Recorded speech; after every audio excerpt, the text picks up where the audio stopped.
নমস্কার বন্ধুরা, সবাই কেমন আছেন? আশা করি খুব ভালো আছেন। আপনাদের আশীর্বাদে আমিও খুব ভালো আছি। কাকুলির আরেকটি নতুন ব্লগে আপনাদের স্বাগত জানাই। আশা করছি ব্লগটি আপনাদের খুব ভালো লাগবে। কি করছো মা?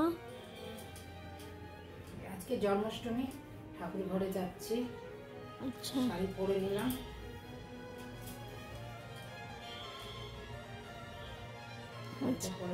জন্মাষ্টমী আজকে যাচ্ছি ঠাকুর ঘরে, পুজো দেবো। আজকে তালের বড়া করবো, তারপরে মালপোয়া করবো, অনেক কিছু করবো। পুরো ভিডিওগুলো পরপর আসতে থাকবে, বন্ধুরা দেখতে থাকবেন। আচ্ছা। তাল ছুলছি, তাল। ও বাবা, আজকে তালটা কেমন হবে কি জানি না। তালের কি করবে? তালের বড়া হবে আজকে। আচ্ছা, জন্মাষ্টমী না, তালটা ভালো? হ্যাঁ ভালো। তাল এইভাবে ছুলতে হয়, এইভাবে ছুলি আমি আগে তালটা। তালের কি অনেক দাম এখন? এইবার অত দাম নেই, একবার দাম হয়েছিল অনেক টাকা তালের। সাধারণত 2 বছর আগেই মনে হয় 250 টাকা একটা তাল নিয়ে এসেছিলাম। কি তাল এটা? এটা 3 তাল। 3 তাল? 3 তাল, 2 তাল, একটা থাকে 3 তাল, একটা থাকে 4 তাল। তুমি আসা মানেই পুজো চলে আসলো।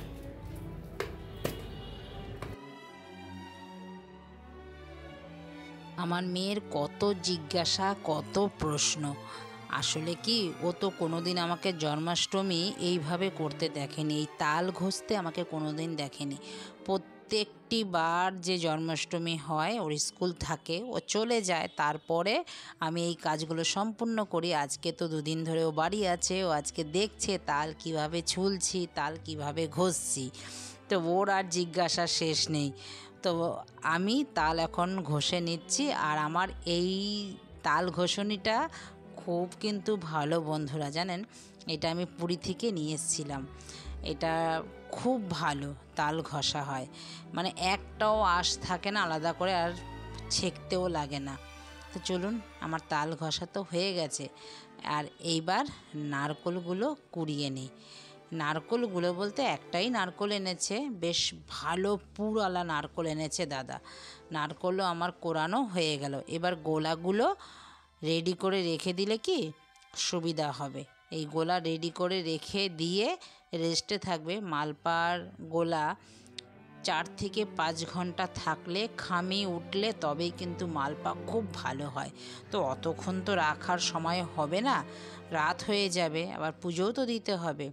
তো মালপার গোলা এখন আমি গুলে রেখে দিচ্ছি। চিনি দিলাম, ময়দা দিলাম, সুজি দিলাম পরিমাণ মতন, সব দিয়ে একটু ক্রাশ করে মৌরি দিলাম। আমার মা তো দিত জানেন কি, আবার দুধ আর ছানার জল।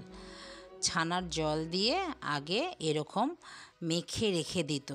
আমি যেরকম রেখে দিচ্ছি চিনি টিনি সব কিছু দিয়ে, তারপরে যখন ভাজতো তার আগে একটু দুধ দিয়ে গুলে তারপরে করতো। ছানার জল দিয়ে মালপার খামি করলে খুব সুন্দর হয় খামি। জিলাপিতেও অনেক সময় খামি করার জন্য ছানার জল দেওয়া হয়। মালপার ব্যাটার আমার রেডি হয়ে গেল। এবার কলা বড়া করব। তো কলার বড়ার জন্য কলাও আমি ছুলে নিলাম, তাতেও দিলাম মৌরি, চিনি, সুজি, ময়দা, নারকেল। এগুলি সাধারণত জন্মাষ্টমীতে লাগে, আর কৃষ্ণ এগুলিই খেতে ভালোবাসে। কলার বড়া, তালের বড়া, মালপোয়া, নাড়ু তো আগেই করে রেখেছি, দেখেছেন আপনারা। নাড়ু, উখড়া এগুলো আমি সব আগের দিনকেই করে রেখে দিয়েছি, মানে সোমবার দিনকে উপোস ছিলাম, বাবার শেষ সোমবারে। তো সেদিনকেই আমি সব বানিয়ে রেখেছি। আজকে শুধু এগুলোর গোলাগুলো গুলে নিচ্ছি। এবার তালের গোলা গুলছি, তালের বড়া করব। সবাই বলে তালের বড়া শক্ত হয়ে যায়, জানি না বন্ধুরা কেন শক্ত হয়, কিন্তু আমি যত দিন ধরে তালের বড়া বানাই কোনো দিন শক্ত হয় না, একদম নরম নরম তুলতুলে শক্ত হয়। তার জন্য সব ঠিকঠাক করে পরিমাপটা দিতে হয়। অল্প ময়দা দিলাম, অল্প সুজি দিলাম, নারকেল দিলাম, তাল দিলাম। ওইগুলো এখন রেস্টে থাকুক, প্রায় 2-3 ঘন্টা রেস্টে থাকলে জিনিসগুলো খুব ভালো হবে। আর এখন বানিয়ে নিচ্ছি আমি তালের ক্ষীর। আমার গোবিন্দ কিন্তু তালের ক্ষীর খেতে কিন্তু খুব ভালোবাসে। তাল কড়াইতে দিয়ে ভালো করে একটু নেড়ে নিলাম আগে, তালটা একটু শুকনো শুকনো হলো, তারপরে দিলাম দুধ, দিয়ে একটু নারকেল দিলাম, দিয়ে ভালো করে এবার যতক্ষণ একদম ক্ষীরা ক্ষীরা না হবে ততক্ষণ ধরে আমি এটাকে সুন্দর করে নাড়তে থাকবো। নামানোর আগে দিলাম একটু কাজু, একটু কিশমিশ আর একটুখানি কর্পূর। বন্ধুরা দিয়ে দেখবেন এরকম একটু কর্পূর, তবে তালের টেস্ট দ্বিগুণ হয়ে যাবে। তালের ক্ষীরাও আমার হয়ে গেল। এই তালের ক্ষীরা দিয়ে কিন্তু পাটিসাপটা পিঠাও করা যায়।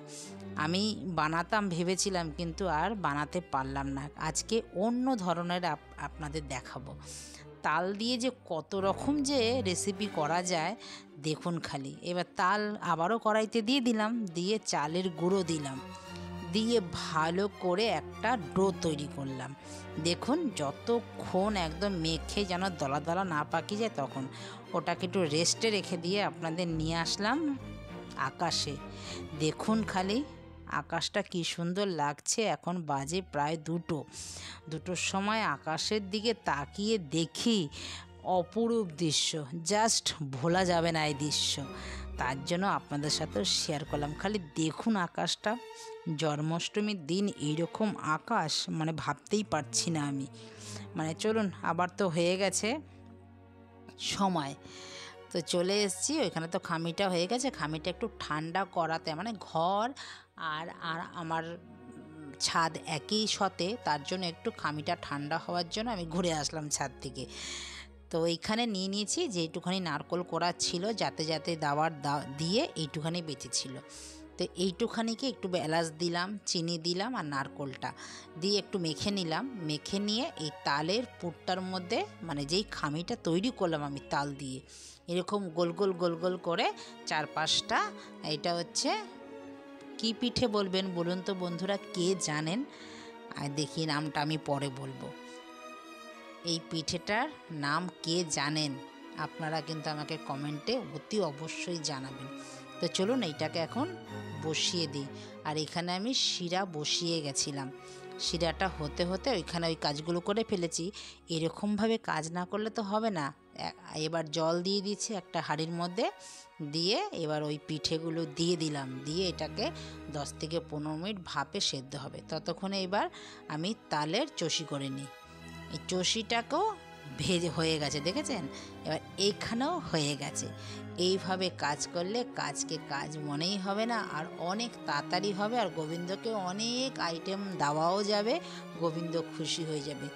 আর এটা এত নরম বন্ধুরা, একটু পরে তুলব আমি। এটা এখন সঙ্গে সঙ্গে তুললে ভেঙে যাবে। নিচে তো একটু ঘি ব্রাশ করে দিয়ে তারপরে এটা দিয়েছি। এটা হচ্ছে সেদ্ধ পিঠে, তালের সেদ্ধ পিঠে। তো ওইটাও হয়ে গেছে, চষিটাও আমার হয়ে গেছে, চষিটা ঢেকে রেখেছি। আর এইবার বানিয়ে নিচ্ছি আমি তালের বড়াটা। ততক্ষণে রেস্টে হয়ে গেছে, এখন সন্ধে হতে চলেছে। আমার গোবিন্দর মনে হয় খুব খিদে পেয়ে গেছে, আবার সন্ধে দিতে হবে, তারপরে গোবিন্দর আজকে অভিষেক করব। পুরো ভিডিওগুলো বন্ধুরা দেখতে থাকবেন। হ্যাঁ, 4টে ভিডিও আসবে, কেন একদিনে তো সব ভিডিও দেখানো যায় না, আর ভিডিওটা অনেক লেন্দি হয়ে যাবে, আপনাদেরও দেখতে ভালো লাগবে না। তো আজকে শুধু আপনাদের সাথে শেয়ার করলাম যে আমি গোবিন্দর জন্য কি কি তৈরি করলাম। তালের বড়া, কলার বড়া, চষি পিঠে যাকে বলে, চষি পিঠে আর সেদ্ধ পিঠে, আর এখানে আগের দিন করেছিলাম নাড়ু, উখড়া, এগুলো তো দেখিয়েছি। তো আজকে এই পর্যন্তই আপনাদের সাথে শেয়ার করলাম। আর পরবর্তী ভিডিওতে আবার দেখবেন গোবিন্দর অভিষেক। গোবিন্দর অভিষেক দেখতে কিন্তু কেউ ভুলবেন না বন্ধুরা। আর আপনারাও এইভাবে, যারা একা আছেন আমার মতন, আপনারাও কিন্তু এইভাবে গোবিন্দ পুজো করতেই পারেন ধৈর্য সহকারে। গোবিন্দ সবার মঙ্গল করবে, দেখবেন। আস্তে আস্তে করে আমি সব বড়াগুলো ভেজে নিলাম অল্প আঁচ দিয়ে। কলার বড়া খুব আঁচ দিলে কিন্তু পুড়ে যায়। আস্তে আস্তে আঁচে আমি ধৈর্য সহকারে ভেজে নিলাম সব বড়াগুলোকে, কলার বড়া আর তালের বড়া। এইবার ভাজবো মালপোয়া গোলাটাও কিন্তু আমার রেডি হয়ে গেছে। এবার ভালো করে হাতার সাহায্যে ফেটিয়ে নিচ্ছি। যত ফেটাবো তত মালপোয়াতে কেরি উঠবে। কেরি মানে বুঝতে পারছেন বন্ধুরা? যারা বাঙাল তারা কিন্তু আমার ভাষা নিশ্চয়ই বুঝবেন, আর যারা বাঙাল না তারা কিন্তু আমার ভাষা বুঝবেন না, তাদের জন্য আমি বলছি কেরি মানে হচ্ছে মালপোয়াটা পদ্ম কাটিং হবে। মালপোয়া ওই গোল গোল মালপোয়া কিন্তু না, এই ডুমো ডুমো মালপোয়া না। যেহেতু এটা কড়াই, তাও কিন্তু আমার হয়তো অতটা ভালো হবে না। একটু ছড়ানো মালপোয়ার কড়াই পাওয়া যায় আলাদা, আমার মায়ের আছে। মায়ের বাড়িতে যখন আমি মালপোয়া বানাতাম তখন প্রত্যেকটা মালপোয়াতে বন্ধুরা এত সুন্দর কেরি উঠতো, মালপোয়া দেখলেই মানে আপনাদের মন ভরে যাবে। আর গোবিন্দ তো আরও খুশি হয়ে যাবে। মালপোয়াতে সাধারণত কেরি উঠলে তবেই সেটা মালপোয়া বলা হয়। মালপোয়া অনেক রকমের হয়, অনেক সময় রসে চুবানোও মালপোয়া হয়, দেখেছেন সেটা আপনারা মেলায় পাওয়া যায়। কিন্তু আমাদের বাঙাল ঘোষেরা এইভাবে মালপোয়া করি আমরা। আমার মা যেইভাবে করে সেইভাবে আমিও শিখেছি, সেই মালপোয়া আমি এইভাবেই করছি। দেখুন প্রত্যেকটা মালপোয়াতে কিন্তু আমার কেরি উঠছে। আপনাদের দেখাতে পারছি কিনা ঠিক বুঝতে পারছি না, দেখুন আরেকটা দেখিয়ে আপনাদের দেখাচ্ছি। দেখুন কেরি কাকে বলে, আরেকটা দিয়ে তারপর দেখুন এই যে দেখেছেন কেরি কাকে বলে, পুরো পদ্ম ফুলের মতন হচ্ছে এই সাইডগুলো, তাকে বলা হয় কেরি। এটা যদি আমি মানে মালপোয়ার কড়াইতে ভাজতাম তবে কিন্তু এটা আরও বেশি ভালো কেরি উঠতো। এই কেরি ওঠার জন্য মালপোয়ার ব্যাটারটা ঠিকঠাকভাবে বানাতে লাগে, অনেকক্ষণ রেস্টে রেখে দিতে হয়। আর এই রকম যত ফ্যাটাবেন তত মালপোয়া কিন্তু ভালো হবে।